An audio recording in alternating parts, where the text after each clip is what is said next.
भाजपा के लिए मई का महीना चुनौतियों से भरा है। इस महीने भाजपा को अलग अलग चुनाव के लिए उम्मीदवारों का नाम तय करना है, वही प्रदेश अध्यक्ष का नाम भी फाइनल करना है। दरअसल इस महीने राज्यसभा चुनाव के लिए 11 उम्मीदवारों के नाम को फाइनल करना है और वजह यह है कि 11 सीटों पर चुनाव की तारीखों का ऐलान हो चुका है। 31 मई तक नामांकन दाखिल करने की अंतिम तिथि है और इससे पहले हर हाल में भाजपा को अपनी उम्मीदवार की घोषणा करनी होगी। और इतना ही नहीं, इस महीने जयपुर में भाजपा के नेताओं की एक बड़ी बैठक होने वाली है। खबर यह भी है कि इससे पहले प्रदेश अध्यक्ष के नाम पर मुहर लगानी है। और वहीं इस महीने विधान परिषद के लिए 3 और सीट खाली है और अप्रैल में 3 और मई में 3 सीट खाली होने के बाद विधान परिषद में कुल 6 सीट खाली हो जाएंगे।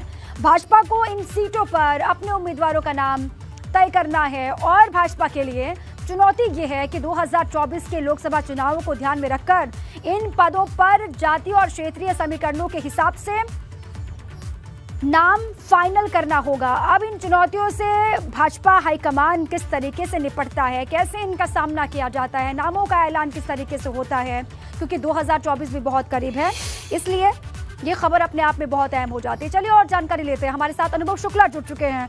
अनुभव, ये मई का महीना जो है भारतीय जनता पार्टी के लिए बहुत चुनौतियों से भरा हुआ महीना रहने वाला है।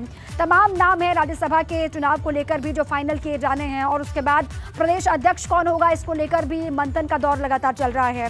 और हर नाम को ध्यान में इसलिए भी रखना जरूरी है क्योंकि सामने 2024 के आम चुनाव हैं। अनुभव, देखिए बिल्कुल, और मई का महीना हम कहें तो बहुत महत्वपूर्ण बीजेपी के लिए। क्योंकि बहुत महत्वपूर्ण निर्णय लेने हैं, बहुत महत्वपूर्ण डिसीजन लेने हैं, इसलिए महत्वपूर्ण हो जाता है ये मई का महीना। अभी देखिए नए प्रदेश अध्यक्ष की नियुक्ति होनी है और कहा जा रहा है कि 2 से 3 दिन के भीतर नया प्रदेश अध्यक्ष उत्तर प्रदेश में मिल जाएगा बीजेपी को। तो वो एक चीज़ है जिसके लिए लगातार इंतजार हो रहा है, क्योंकि वर्तमान प्रदेश अध्यक्ष स्वतंत्र देव सिंह जब कैबिनेट मंत्री बन गया उसके बाद से ये तय हो गया कि अब नया प्रदेश अध्यक्ष मिलेगा।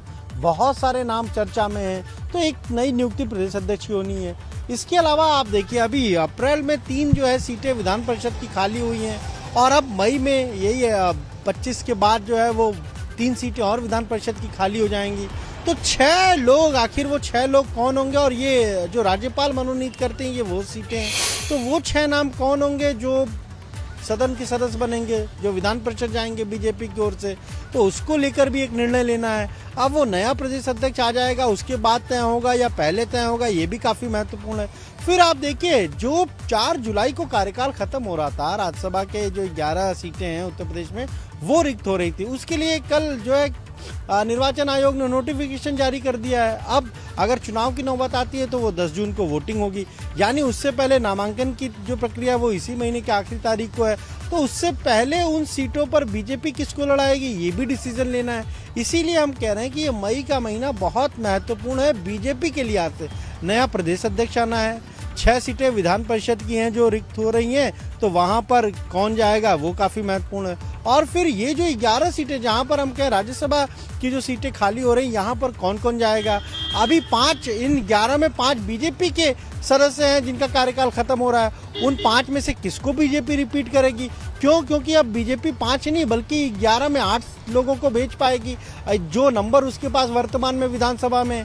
इसीलिए ये काफ़ी महत्वपूर्ण माना जा रहा है और ये भी माना जा रहा है कि 2 से 3 दिन के भीतर उत्तर प्रदेश में बीजेपी का नया प्रदेश अध्यक्ष कौन होगा उसके नाम की घोषणा हो जाएगी। क्योंकि राष्ट्रीय कार्य परिषद की जो बैठक होनी है जयपुर में वो भी 20-21 को है, तो उससे पहले ये तय माना जा रहा है कि जल्द घोषणा हो जाएगी। अब नया प्रदेश अध्यक्ष जब आएगा उसके बाद ही जो विधान परिषद के 6 सदस्य कौन होंगे, किनका मनोनयन हो, किनका नाम राज्यपाल के यहाँ भेजा जाएगा, वो फैसला तब होगा।